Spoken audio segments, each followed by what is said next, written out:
Magandang araw po sa inyong lahat, lalo na sa ating mga pinuno, kawal, kawani at pamilya ng Hukbong Katihan ng Pilipinas.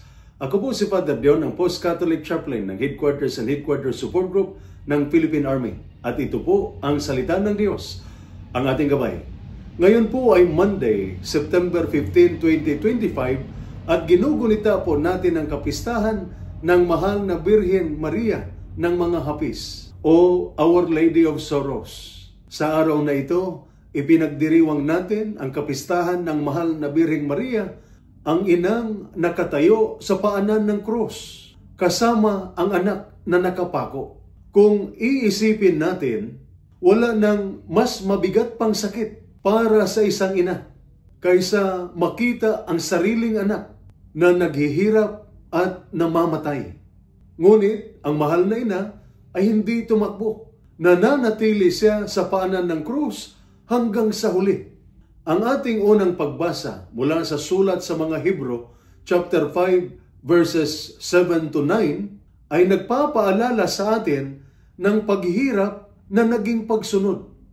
Sabi ng sulat sa mga Hebreo, si Kristo sa kanyang mga paghihirap natutong magpasakop at naging ganap na pinagmumulan ng kaligtasan. Ang krus ay hindi lamang pasakit. Ito ay naging paaralan sa pagtitiwala sa Ama. Sa ating buhay, hindi rin mawawala ang mga krus, sakit, kabiguan, o paghihirap sa pamilya. Pero gaya ni Kristo, kung tayo'y mananatiling tapat, ang paghihirap ay nagiging daan sa lakas at ang pasakit ay nagiging daan sa pagliligtas. Sa ating ebanghelyo naman, mula sa ebanghelyo ni San Juan, chapter 19, verses 25 to 27, ipinapakita sa atin ang pagtayo ng mahal na Birheng Maria sa paanan ng krus na Jesus. Sa ebanghelyo, nakita natin si Maria nakatayo sa tabi ng krus. Hindi siya tumakbo, hindi siya sumuko, nananatili siyang matatag kahit walang kasiguruhan at puno ng sakit ang kanyang puso. Ito ang ina ng pananampalataya, hindi lamang dahil naniniwala siya noong panahon ng himala, kundi dahil hindi siya bumitaw noong panahon ng paghihirap.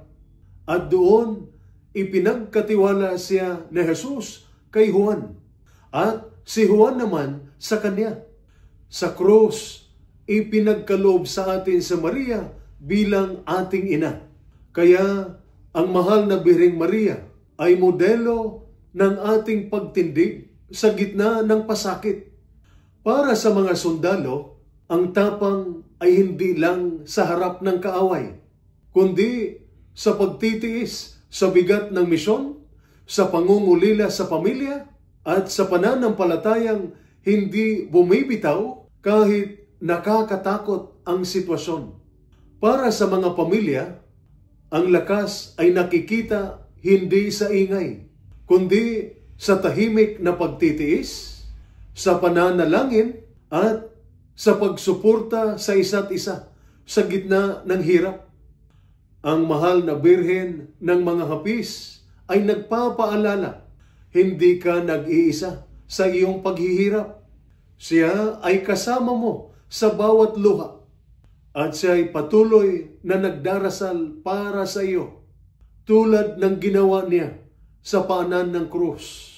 Mga kapatid, kapag mahirap, huwag tayong tumakbo palayo sa krus.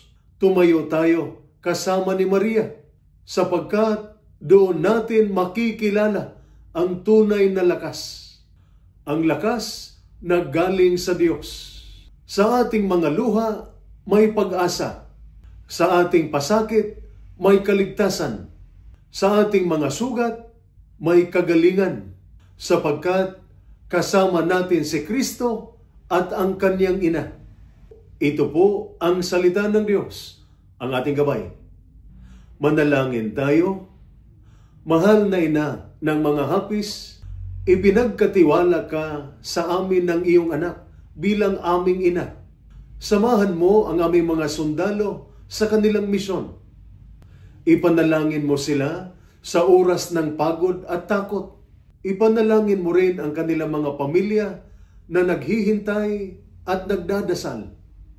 Tulungan mo kaming tumayo sa tabi ng krus ng aming buhay na may pananampalataya, pag-asa at katatagan. Amen. At sumainyo at sa inyong pamilya ang pagpapala ng makapangyarihang Diyos, Ama, Anak at Espiritu Santo. Amen.